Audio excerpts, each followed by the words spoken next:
Selamat berjumpa kembali dengan kami, channel Film Legenda Nusantara. Dalam channel ini, kami akan menyajikan cerita-cerita legenda, cerita-cerita sejarah Nusantara, kejayaan Nusantara. Semoga kita semua akan menyadari bahwa negara kita, Nusantara, adalah negara yang sangat luar biasa. Salam NKRI. Kidung Senja di Mataram bagian 16. Bukan berarti aku tidak berani. Kalau ada yang memukulku tentu akan kubalas. Ini sudah cukup bagi Ganjur yang hendak melampiaskan kekecewaan, penasaran dan kemarahannya kepada pemuda yang dianggapnya telah mengganggu kesenangannya itu. Bagus. Kalau begitu, aku akan memukulmu, hendak kulihat bagaimana engkau akan membalas aku, hahaha. Akan tetapi pada saat itu, Ki Lurah Muncangan bangkit berdiri. Tahan. Kami tidak mengizinkan perkelahian di luar aturan pertandingan. Banu Aji, engkau adalah sanak keluarga kami, tidak boleh melayani tantangan perkelahian. Mundurlah. Aji mengangguk dan tanpa banyak cakap lagi dia pun mundur dan kembali ke tempat duduknya semula. Ganjur menyeringai dan terdengar suara tawa dari teman-temannya. Haha, untung sekali, ada alasan untuk mundur. Hehe, tidak kau lihat tadi betapa mukanya sudah pucat dan kakinya menggigil ketakutan? Haha, untung dia tidak sampai terkencing-kencing. Tentu saja ejekan-ejekan itu ditujukan kepada Aji yang pura-pura tidak mendengar, melainkan minum sisa tuak di atas meja di depannya. Sementara itu Ganjur yang masih kecewa karena Madularas tidak bersedia melayaninya berjoget, berdiri sambil membusungkan dada dan memandang ke sekeliling. Aku, Raden Mas Ganjur, jagoan nomor 1 dari daerah Beleduk, warok muda tanpa tanding, dalam kesempatan ini untuk memeriahkan pesta, menantang siapa saja yang merasa memiliki sedikit kepandaian untuk mengadu ilmu kedikdayaan. Siapa yang menang? Taruhannya 1 babak berjoget dengan Madularas. Sekali ini, Ganjur menggunakan peraturan Tayuban di daerah itu, memancing pertandingan adu kekuatan dan ketangkasan. Kalau saja dia tidak ditolak Madularas dan tidak merasa diganggu oleh Aji, apalagi tadi melihat Madularas dengan sikap manis melayani lagi seorang pemuda tampan lain yang memberi gelang emas, sampai masing-masing 2 babak, tentu dia tidak semarah ini dan tidak akan mencari perkara. Dia tidak berani mengamuk begitu saja karena tentu dia dan kawan-kawannya akan dikeroyok orang sedusun yang akan membela lurah mereka. Maka, untuk melampiaskan kemarahannya, dia mengajukan tantangan agar dia dapat menghajar orang di atas panggung secara terbuka dan sah. Suasana menjadi sunyi setelah Ganjur meneriakkan tantangannya itu.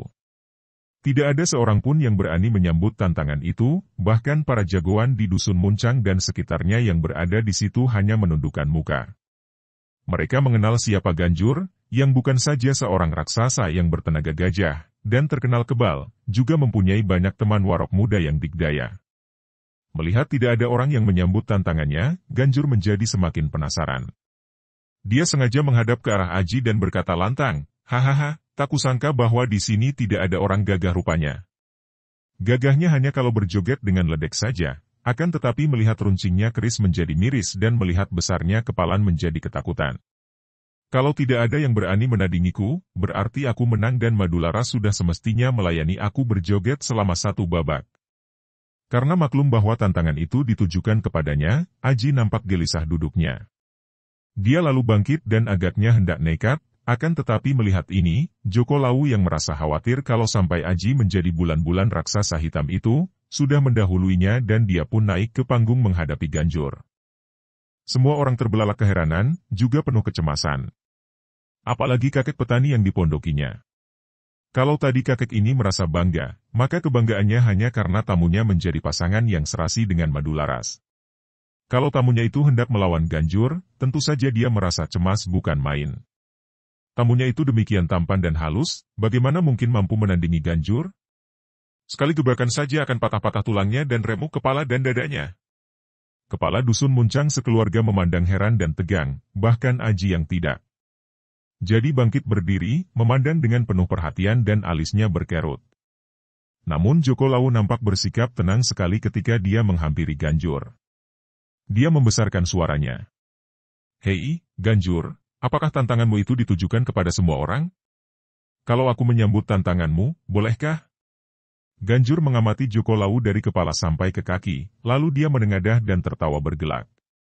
Hahaha, engkau. Hahaha, engkau ini remaja tampan. Memang pantas sekali kalau engkau berjoget, engkau tampan dan lembut. Lebih baik engkau ikut saja dengan aku ke Ponorogo, di sana para warok akan memperebutkanmu. Engkau akan disanjung, disayang, dan hidup penuh kesenangan. Wajah Joko Lawu menjadi merah. Dia pernah mendengar akan kebiasaan aneh para warok dan benggolan di Ponorogo yang suka sekali memelihara pemuda remaja yang tampan untuk dijadikan kekasih. Ganjur, jangan melantur. Aku Joko Lawu menerima tantanganmu tadi, dengan taruhan bahwa kalau Andika kalah, maka Andika harus cepat minggat dari sini dan jangan lagi berani mengganggu wanita. Hehehe, kalau aku menang, kau akan kubawa ke Ponorogo, kuhadiahkan kepada bapak guruku. Kalau aku kalah, terserah. Mati pun akan kuhadapi, kata Joko Lawu, lalu dia menghadap kepada rombongan penabuh gamelan, minta agar pertandingan itu diiringi gamelan. Para penabuh gamelan yang tadinya takut kepada Ganjur, kini menjadi bersemangat karena ada orang yang berani menentang benggolan itu, dan seketika mereka semua berpihak kepada Joko Lawu. Maka terdengarlah bunyi gamelan dengan gagahnya. Ganjur kembali tertawa bergelak. Hahaha, engkau ini anak kecil berani berlagak. Pantasnya engkau hanya berjoget dan bertembang, dan menjadi kekasih orang-orang jantan. Ganjur, tak perlu banyak cakap. Mulailah, atau aku yang akan mulai menyerangmu. Ganjur bertolak pinggang, kedua kakinya terpantang lebar dan dia masih menyeringai lebar. Engkau? Mau menyerangku? Hahaha, bocah bagus. Boleh kau serang aku? Mau pukul? Mau menempiling? Mau menendang? Silakan, bagian mana yang kau pilih? Dari depan? Dari belakang? Silakan, hahaha.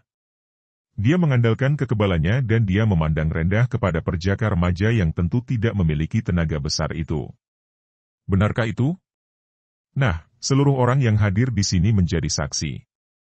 Bukan aku yang berbuat curang, akan tetapi engkau yang menantang untuk dipukul. Hehe, bocah bagus. Kalau orang setampan engkau yang memijat, biar sampai semalam suntuk pun aku mau. Pukulanmu merupakan pijitan yang nikmat, hehehe. Nah, kau terimalah pijitan ini, kata Joko Lawu dan tangan kirinya menampar ke arah dada yang tebal dan lebar, penuh dengan otot menggembung itu.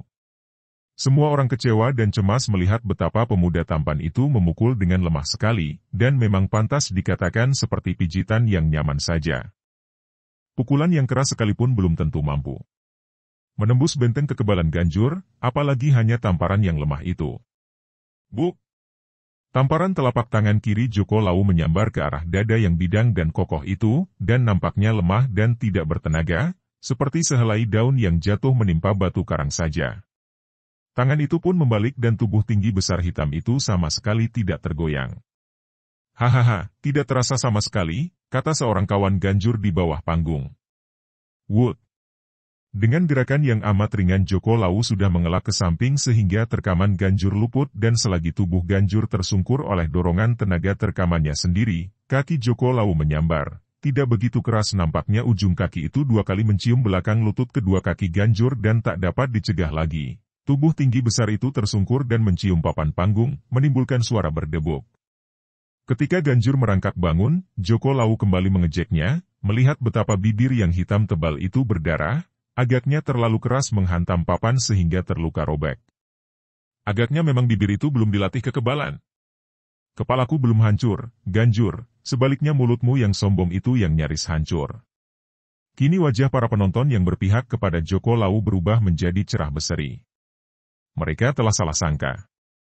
Mereka telah cemas dengan percuma saja. Pemuda yang nampak halus lembut seperti Arjuna itu, ternyata juga memiliki kedikdayaan seperti Arjuna pula. Melihat perkelahian tadi, mereka semua teringat akan pertunjukan wayang di mana Arjuna bertanding melawan seorang raksasa. Jahanam, pecah dadamu! Bentaknya dan kakinya yang besar dan panjang itu tiba-tiba mencuat dan menendang ke arah dada Joko Lawu. Memang tendangan itu hebat dan sekiranya mengenai dada orang, bukan mustahil beberapa batang tulang iga akan patah-patah. Namun, dengan menggerakkan kaki kanan ke belakang satu langkah, tendangan itu menyambar lewat, hanya beberapa sentimeter di depan dada Joko Lawu dan sebelum kaki itu turun kembali, Joko Lawu sudah melangkah maju lagi dan sekali tangannya bergerak, dia telah mendorong tumit kaki yang menendang itu ke atas.